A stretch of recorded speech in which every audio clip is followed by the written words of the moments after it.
ప్రభునందు కూడి వచ్చిన అందరికీ క్రీస్తు యేసు పరిశుద్ధ నామములో మీ అందరికీ శుభాలు. అందరికీ వందనాలండి. అందరికీ వందనాలు. కొరింథీయులకు రాసిన మొదటి పత్రిక 11వ అధ్యాయం.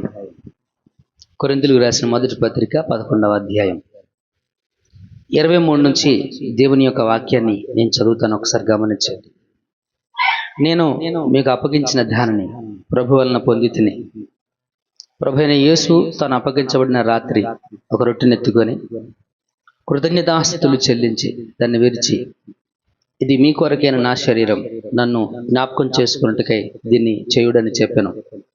ఆ ప్రకారమే భోజనమైన పిమ్మట ఆయన పాత్రను ఎత్తుకొని, ఈ పాత్ర నా రక్తం వలన క్రొత్త నిబంధన, మీరు దీనిలోనిది త్రాగున్నప్పుడల్లా నన్ను జ్ఞాపకం చేసుకున్నట్టుకే దీన్ని చేయుడని చెప్పాను. మీరు ఈ రొట్టెను తిని ఈ పాత్రలోని త్రాగున్నప్పుడల్లా ప్రభు వచ్చే వరకు ఆయన మరణమును ప్రచురించుదురు. కాబట్టి ఎవడు అయోగ్యముగా ప్రభు యొక్క రొట్టె తినును లేక ఆయన పాత్రలోనిది త్రాగును, వాడు ప్రభు యొక్క శరీరమును గూర్చి రక్తమును గూర్చి అపరాధి అగును. కాబట్టి ప్రతి మనుషుడు తన్ను తాను పరీక్షించుకొనవలెను. అలాగూ చేసి ఆ రొట్టెను తిని ఆ పాత్రలోనిది త్రాగవలెను. ప్రభు శరీరమని వివేచింపక తిని త్రాగువాడు తనకు శిక్షావిధి కలుగుటకే తిని త్రాగుచున్నాడు. ఇందువలననే మీలో అనేకులు బలహీనలు రోగులై ఉన్నారు, చాలా మంది నిద్రించున్నారు. కొద్ది మాటలు దేవుడు దీవించునుగాక. ఆమేన్. ఎక్కువ తగ్గించుదాన్ని, ఎక్కువ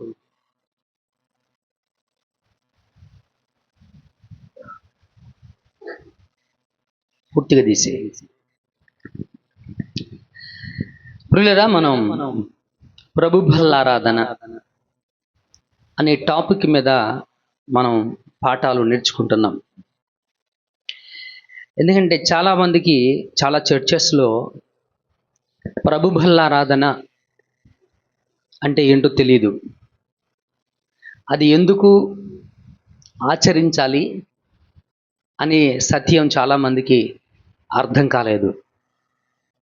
ఎందుకంటే అది బహుశా చెప్పకపోవడం అయి ఉండొచ్చు, అవగాహన లేకపోవడం అయి ఉండొచ్చు, సంఘం కూడా దాన్ని పట్టించుకోకపోవడం అయి ఉండొచ్చు, దాని గురించి చదవకపోవడం అని కూడా అయి ఉండొచ్చు. అవగాహన రాహిత్యం అంటే అవగాహన తక్కువ ఉండడం, చేసుకోకపోవడం మనది పొరపాటు అవుతుంది. అవగాహన లేకోకుండా, వివేచన లేకుండా, వివేకం లేకోకుండా ప్రభు బల్లారాధన ఎందుకు, ఏమిటి, ఎలా అనేటువంటిది తెలియకోకుండా దాన్ని మనం ప్రాక్టీస్ లేదా అనుసరించటం అనేటువంటిది అది పాపముతో సమానం, అపరాధముతో సమానం మిత్రులారా. అందుకనే దాన్ని గూర్చినటువంటి అవగాహన మీ అందరికీ రావాలంటే మనం చదివి తెలుసుకోవాలి. ప్రభు బల్లారాధన సంఘం ఎందుకు అనుసరించాలి, ఎందుకు ప్రాక్టీస్ చేయాలి? ఒకటి అయిన ఆజ్ఞ, 2 నిబంధన. ఏంటండి? ఎందుకు అనుసరించాలి? 2 కారణాలు: నిబంధన, ఆజ్ఞ. ఇవి 2 ఉన్నాయి కాబట్టి, ఇవి 2 దేవుని ఆజ్ఞ, దేవుని నిబంధన కనుక మనం తప్పకుండా ప్రభు బల్లారాధన అనేటువంటిది ప్రతి విశ్వాసి రక్షించబడి పాపక్షమాపణ నిమిత్తం బాప్టిజమం పొందినటువంటి ప్రతి ఒక్కరూ కూడా ఈ ప్రభు బల్లారాధనను నిర్లక్ష్యం చేయకూడదు, తిరస్కరించకూడదు. దాన్ని కూడుకున్న ప్రతి సందర్భంలో కూడా దాన్ని ఆచరణ చేయాలి, ఆచరించాలి. ఇది దేవుని ఆజ్ఞ. దాన్ని మానడానికి వీలు లేదు. దాన్ని నిర్లక్ష్యం పెట్టినటువంటి వారు పాపులు, అపరాధి అవుతున్నాడు అని, వివేచన లేకోకుండా ఉన్నాడు అని, ప్రభువు శరీరము అనే వివేచన లేకోకుండా ఉన్నాడని దేవుని లేఖనం మనకు చాలా స్పష్టంగా తెలియజేస్తుంది. మనలో చాలామంది మానేస్తున్నారు. అంటే నిర్లక్ష్యం. ఎందుకు మానుతున్నారు? వివేచన లేకపోవడం. ఏ వివేచన లేదు? ఇది దేవుని శరీరము, దేవుని శరీరంలో నేను పాలిభాగస్తుడను. ఆ వివేచన లేక పాపములో పడిపోతున్నారు. వివేచన లేక పాపంలో పడిపోతున్నారు. కాబట్టి అది క్షమింపదగినటువంటి అంశం ఏమీ కాదు మిత్రులారా. ఇందుకే మనం వివరంగా నేర్చుకుంటున్నాం. మీకేమైనా డౌట్స్ ఉంటే అడగవచ్చు, దాంట్లో సంశయం ఏమీ కూడాను లేదు మిత్రులారా. మొదటిది, ఎందుకు ప్రభు బల్లారాధన విశ్వాసి, రక్షించబడినటువంటి విశ్వాసి సంఘం దీన్ని అనుసరించాలి అంటే దేవుని ఆజ్ఞ, దేవుని నిబంధన ఎలా అనుసరించాలి, ఎలా చెయ్యాలి, దాన్ని ఎలా ప్రాక్టీస్ చేయాలి, మార్గం ఏంటి, ఏ విధానంలో ప్రాక్టీస్ చేయాలి దాన్ని అని అంటే నీకు నచ్చినట్టుగా, నాకు నచ్చినట్టుగా, అందరికీ ఎవరిష్టానుసారంగా ఎవరికి నచ్చినట్టుగా వారు దీన్ని అనుసరించడానికి వీలు లేదు. యేసుక్రీస్తు చెప్పాడు, నేనే మార్గము, నేనే సత్యము, నేనే జీవము. ఆయన శరీరం, ఆయన మార్గం, ఆయన జీవం, ఆయన సత్యమై ఉన్నటువంటి దేవుడైన. కాబట్టి వాక్యానుసారంగా మాత్రమే ప్రభు బల్లారాధన అనేటువంటి దానిని మనం చేయగలగాలి. ప్రభు బల్లారాధన చేసేటువంటి విధానం, ప్రభు బల్లారాధన అనుసరించేటువంటి విధానానికి మార్గం క్రీస్తే. క్రీస్తు ఎలా దాన్ని పాటించాడు అంటే, మనం వాక్యంలో గతంలో నేర్చుకున్నాం, కృతజ్ఞతాస్తుతులు చెల్లించాడు. ఏం చేశాడు ఆయన? కృతజ్ఞతాస్తుతులు చెల్లించాడు. ఫస్ట్ థింగ్, ప్రభు బల్లారాధనకి వచ్చినటువంటి విశ్వాసి మొట్టమొదటిగా చేయాల్సింది కృతజ్ఞతాస్తుతులు చెల్లించాలి. థ్యాంక్స్ చెప్పాలి. ఎవరికి చెప్పాలి, ఎందుకు చెప్పాలి నేర్చుకున్నాం. ఎందుకు చెప్పాలి, ఎవరికి చెప్పాలి? దేవునికి చెప్పాలి. ఎందుకు చెప్పాలి? మీ కొరకు విరవబడిన నా శరీరం అన్నాడైన, మీ కొరకై చిందించబడిన నా రక్తము అన్నాడైన. ఎవరి గురించి అంటది? మీ కొరకు, నీ కోసం ఆయన శరీరము చేల్చబడింది, నీ కొరకు ఆయన రక్తం చిందించబడింది. ఆయన తన శరీరాన్ని నీ కొరకు బలిగా ఇచ్చాడు, తన రక్తాన్ని నీ పాపమునకు ప్రాయశ్చిత్తంగా ఇచ్చాడు. ఆయన నీకు చేసిన కార్యమది, ఆయన నీకు చేసిన మేలది. నిన్ను పాపము నుంచి విడిపించడానికి, నీ పాపము నుంచి నీ పాపమునకు ప్రాయశ్చిత్తం చేయడానికి ఆయన శరీరాన్ని బలిచ్చి రక్తమును క్రయధనముగా అర్పించి నీ మీద పాప భారము అనేటువంటిది లేకోకుండా చేశాడు ఆయన. కాబట్టి ఆయన నీకు చేసిన మేలును బట్టి ఆయనకు కృతజ్ఞతాస్తుతులు నువ్వు చెల్లించాలి. ప్రభు బల్లారాధనలో పాపం చేసామేమో ప్రభువా అనుమానాలు వ్యక్తపరచటం కాదు. పాపం చేసావు, నువ్వు ఉన్నది పాపంలోనే. పాపినని ఒప్పుకోవాలి.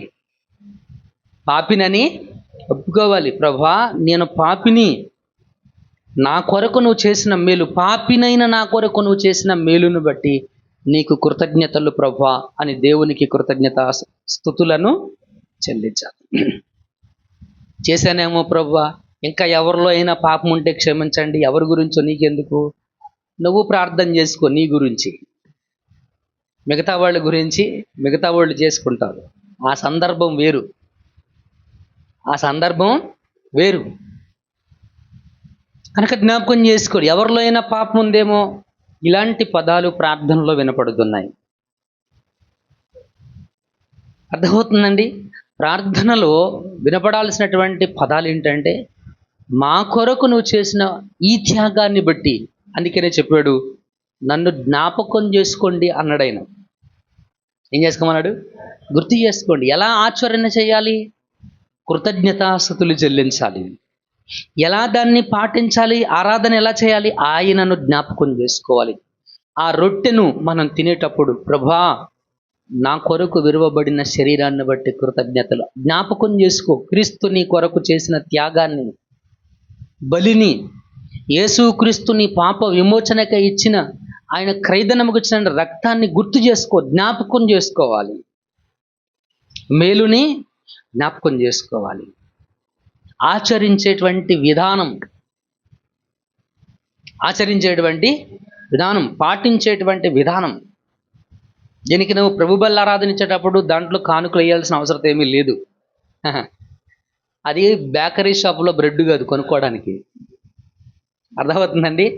డ్రింక్ షాపులో ద్రాక్షరసం కాదు 10 రూపాయలు ఇచ్చి ద్రాక్షరసం 10 రూపాయలు ఇమ్మని అడగటానికి. అర్థమవుతుందా? అది వాక్య విరుద్ధమైనటువంటి ఆలోచన. కొంతమంది వారి స్వప్రయోజనాల కోసం, కొంతమంది వారి స్వప్రయోజనాల కొరకు ఈ ప్రభు బల్లారాధనలో ఆ బల్లను తీసుకొచ్చేటువంటి ప్లేట్లో కానుకలు వేస్తూ ఉంటారు. చాలా తప్పది, వాక్య విరుద్ధమైనటువంటిది. అపోస్తులు ఏమన్నా అలా చేశారా? యేసుక్రీస్తు బల్ల ఇచ్చినప్పుడు, పోనీ అపోస్తులు సంఘానికి ఇచ్చినప్పుడు సంఘం ఎవరైనా ఆ విధమైనటువంటి విధానాన్ని ప్రాక్టీస్ చేశారా? చేయలేదు. మరి ఇది ఎవరి కల్పితం? మానవ కల్పితం.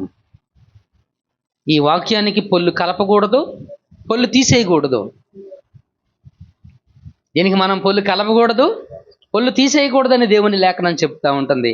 అటువంటి కల్పితాలలో మనం మోసపూరితమైనటువంటి వాటిల్లో మనం పాలిభాగస్తులం కాకూడదు మిత్రులారా. కనుక ఎలా చేయాలి? చేసేటువంటి విధానం ఏంటి? ఒక విశ్వాసి అనుసరించవలసిన క్రమం ఏంటి అని అంటే, కృతజ్ఞతలు చెప్పాలి.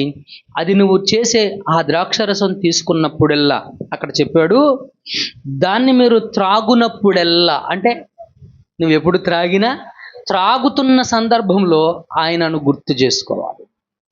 అందుకనే ఇంక పై మాటలో కూడా చెప్పాడు, మీరు నా శరీరం నన్ను జ్ఞాపకం చేసుకున్నట్టుగా దీన్ని చేయుడని.